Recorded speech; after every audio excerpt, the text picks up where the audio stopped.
Despite having a stable job working with kids and perfect credit, finding a pet-friendly rental was impossible. After months of searching, I finally found an affordable place, but there was a catch. The landlord lived on the property. At first, I tried to be understanding. Maybe she was just particular about her property. But soon the real nightmare began.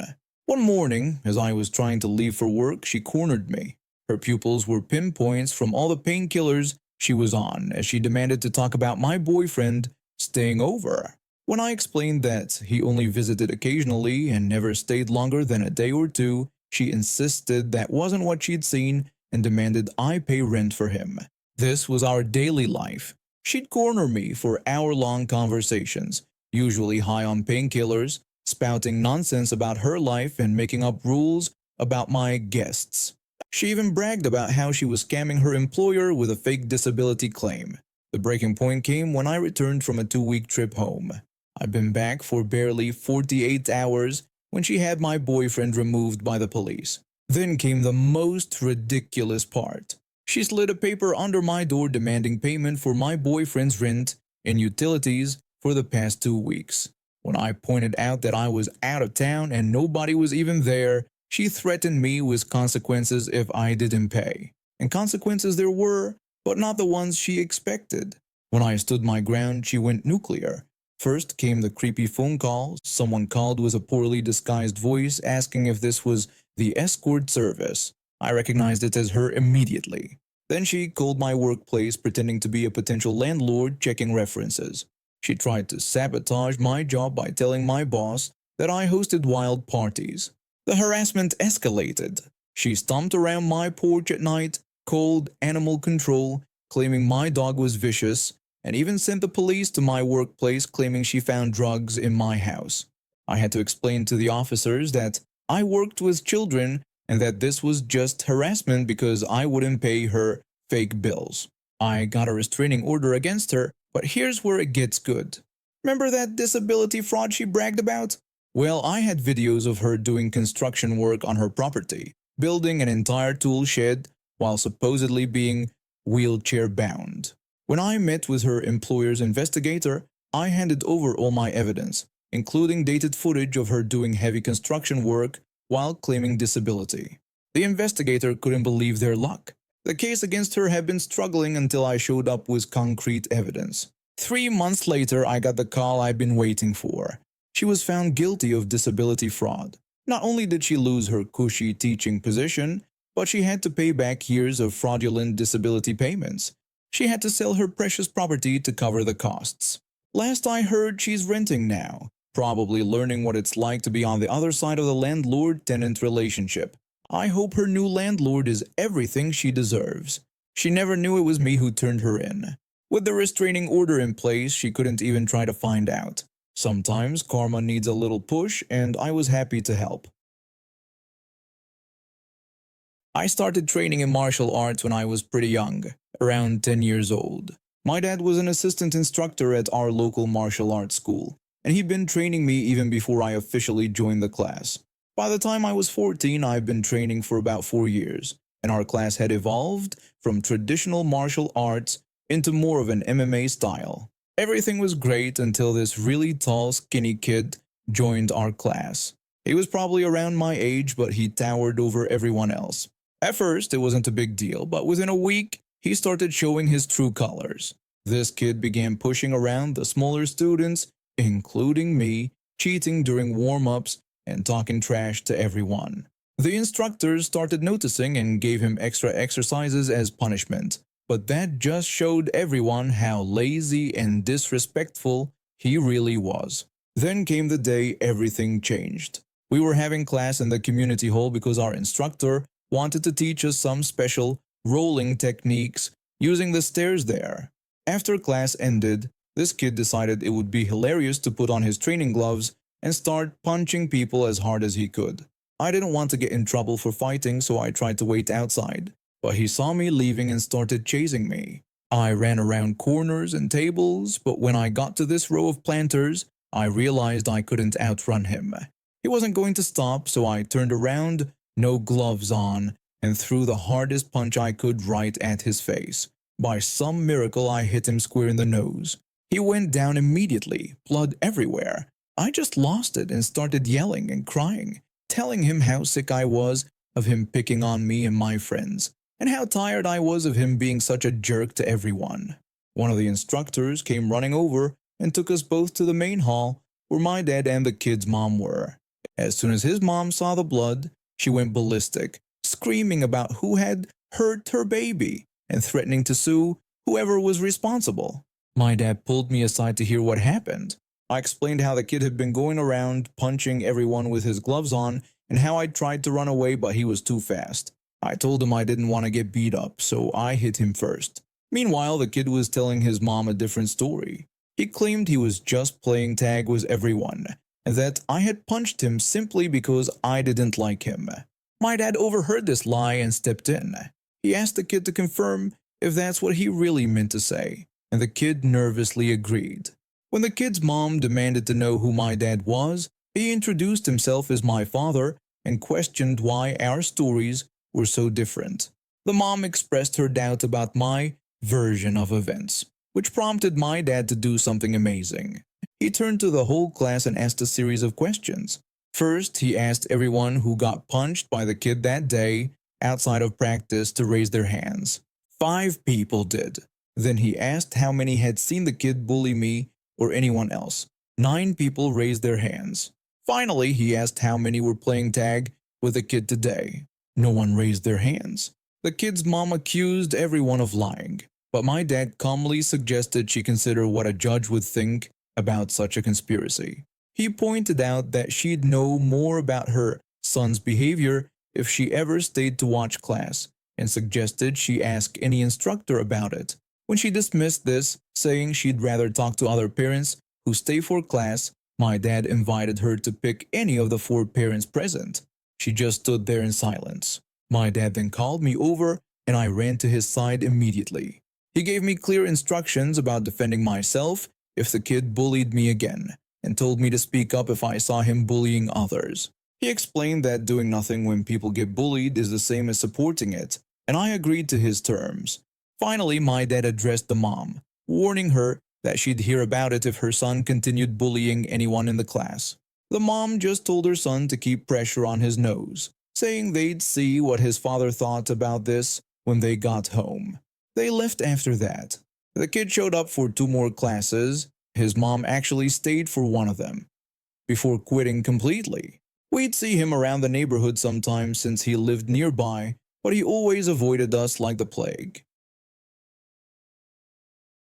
After working non-stop for 3 years at my tech company, I finally saved enough for a month-long working vacation. I needed somewhere quiet with good internet and found this beautiful beach house on Airbnb. The photos looked amazing and the reviews were decent, though now I realize they were probably fake. I booked it for 4 weeks, paying a premium rate of $4,000 since it was peak season. The host, let's call her Karen, seemed nice enough in our initial messages, but things got weird the moment I arrived. When I got there, she immediately started showing me around, making sure to emphasize that it was her beautiful home and that everything was designer and extremely expensive. I tried to reassure her that I'd be careful with everything, but she just warned me that she'd be checking in daily to make sure I was treating her property right. I thought she was joking. She wasn't. The next morning at 7 a.m., I got my first text. She was complaining about water spots I'd left on the kitchen counter after making coffee, demanding I wipe everything down immediately. Before I could respond, she sent 5 more messages about proper cleaning techniques. That afternoon, she showed up unannounced. She started berating me for not using coasters and complained about how I was folding throws on her couch. When I pointed out that I had paid to stay there and was being respectful of her property while she couldn't just barge in whenever she wanted, she got even more aggressive. She insisted it was her house and she had every right to check on it. Then she demanded I clean the windows because they were getting smudgy. I was working on an important project when she arrived, but she wouldn't leave until I cleaned the windows to her satisfaction. That's when I noticed the cameras. They were hidden in fake plants, behind books, even in the bathroom vent. The texts became constant. She would complain about everything: my typing being too loud, sitting too close to her antique lamp, not loading the dishwasher correctly, and even taking too long in the shower, specifically pointing out that my 12-minute shower was excessive. I documented everything, including photos of the hidden cameras. On day 5, things reached a breaking point when she tried to force me to prepare dinner for her and her friends. She tried to guilt trip me, saying that since I was young and healthy, the least I could do was cook for them since I was staying in her beautiful home. When I refused and reminded her that I had paid to stay there and wasn't her personal chef, she got furious and stormed out mid-sentence. She came back an hour later in a rage. She ordered me to pack my things, saying I wasn't worthy of staying there and threatening to call the police if I didn't leave within 30 minutes. When I told her that was illegal since I had paid for 4 weeks, she just screamed that she didn't care and demanded I get out. I left that night, but not before gathering all my evidence. I contacted Airbnb immediately, filed a police report about the hidden cameras, especially in the bathroom, and got a lawyer. Turns out I wasn't her first victim. 5 other guests had similar experiences but were too intimidated to report her. The lawsuit was beautiful. Not only did I get my money back, but she was ordered to pay damages for privacy violations, illegal eviction, and harassment. Airbnb permanently banned her, and the local news picked up the story. Those camera recordings she kept, they became evidence against her. The judge was particularly interested in her admitting on camera that she deliberately created fake reviews. She ended up having to sell that precious house of hers to pay all the legal fees and damages to her previous guests who joined the lawsuit. Last I heard, she's now renting a small apartment and complaining on social media about how ungrateful guests ruined her life. Meanwhile, I'm enjoying my rescheduled vacation at a lovely resort where the only messages I get are asking if I'd like more towels. I've been friends with my college roommate for over 8 years now. We weren't super close at first, but we bonded over our shared love of classic literature and astronomy. That's actually what inspired my baby's name choice. I wanted to name my daughter after my favorite constellation, Cassiopeia. When I announced my pregnancy to our friend group, everyone was thrilled. My former roommate was especially excited since she had just found out she was pregnant too, about 2 months behind me. We were both having girls, and it felt like fate that we'd be going through this journey together. Everything was fine until I shared my chosen name during a casual dinner at my place. The moment I mentioned Cassiopeia, my friend's face changed. She got really quiet, then suddenly burst into tears. I asked her if she was okay and what was wrong. She responded by telling me that I couldn't use that name, repeating herself with increasing intensity. When I asked her what she meant, she revealed that she had been planning to name her own baby Cassiopeia, claiming it matched her aura perfectly. She was literally shaking as she said this. I thought she was joking at first, but she was dead serious. She went on a long rant about how she had always felt connected to the stars, and how she had spiritually claimed the name months ago. I reminded her that she hadn't even told anyone she was thinking about this name, but she wouldn't listen. She demanded that I pick another name, saying it wasn't fair to her or her baby. When I apologized, explaining that the name meant a lot to me too, she accused me of stealing her baby's destiny and threatened to take legal action. She started showing up at every baby-related event, introducing herself as Cassiopeia's real mother. She even created social media accounts with my chosen name, posting pictures of random babies and calling them my little Cassiopeia. The final straw came during my baby shower. She showed up uninvited, wearing a fake pregnancy bump. She was barely showing at 4 months and started telling everyone that I was trying to steal her baby's identity. She had even brought a cease and desist letter that she'd apparently written herself. My sister, who's a lawyer, had finally had enough. She pulled out her phone and showed everyone the social media accounts my former friend had made, including the disturbing posts where she was pretending to already have a baby named Cassiopeia. She then told her that what she was doing could be considered harassment and stalking, and that if she didn't stop, we would be the ones taking legal action. My former friend turned pale and started crying again, but this time nobody sympathized. Several mutual friends immediately unfollowed her on social media and left our gathering with her. The next day, all the fake accounts disappeared. I had my beautiful daughter 2 months ago, and yes, her name is Cassiopeia. My former friend ended up moving to another state before having her baby. I heard through mutual friends that she named her daughter Emma and hasn't mentioned constellations or auras since. Sometimes I still can't believe this actually happened. Who gets so obsessed with a baby name that they're willing to destroy an 8-year friendship over it? But I guess some people just can't handle not getting their way. I've known this guy from college for some years now. We weren't super close, but we kept in touch through our friend group. He always tried to present himself as this successful businessman, constantly bragging about his investments and luxury lifestyle on social media. Last month, he messaged our group chat about this amazing vacation opportunity. He claimed he had a luxury timeshare in the Maldives and wanted to treat his closest friends to a week-long stay.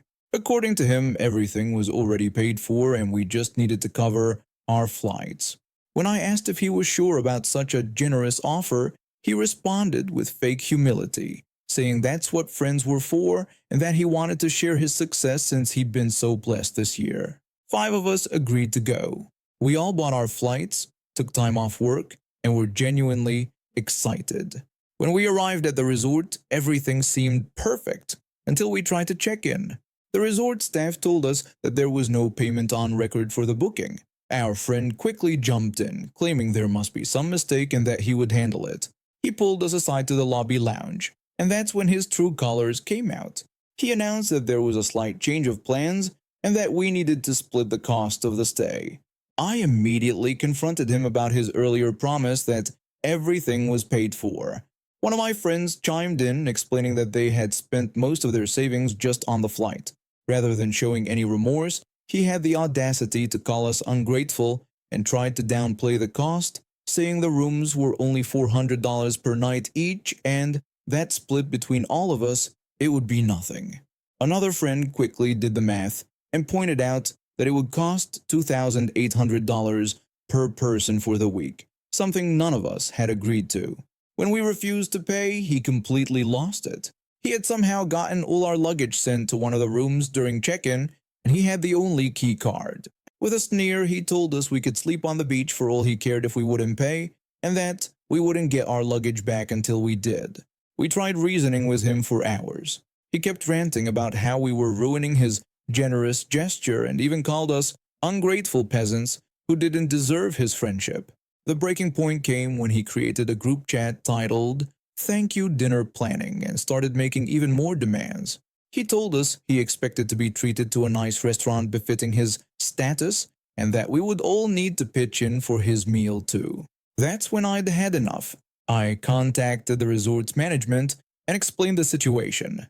Turns out he had made the booking with a fraudulent credit card, and the resort had been trying to contact him. The management called the local police. While he was at the pool, bragging to some tourists about his luxury timeshare, the police arrived. They arrested him for fraud, and the resort manager helped us retrieve our luggage from the room. He had been posting everything on social media, presenting himself as this generous friend treating everyone to a luxury vacation. When the truth came out, including his arrest, his carefully crafted image crumbled. His workplace found out he had told them he was attending a business conference and he lost his job. We ended up staying at a more modest hotel nearby and had a great time without him. Last I heard, he's facing fraud charges and had to move back in with his parents. His social media accounts are now private and he's been completely cut off from our friend group. His ex-workplace found out he had been embezzling money to maintain his fake luxury lifestyle. He is now facing serious criminal charges and will probably be spending his next vacation in a very different kind of all-inclusive facility.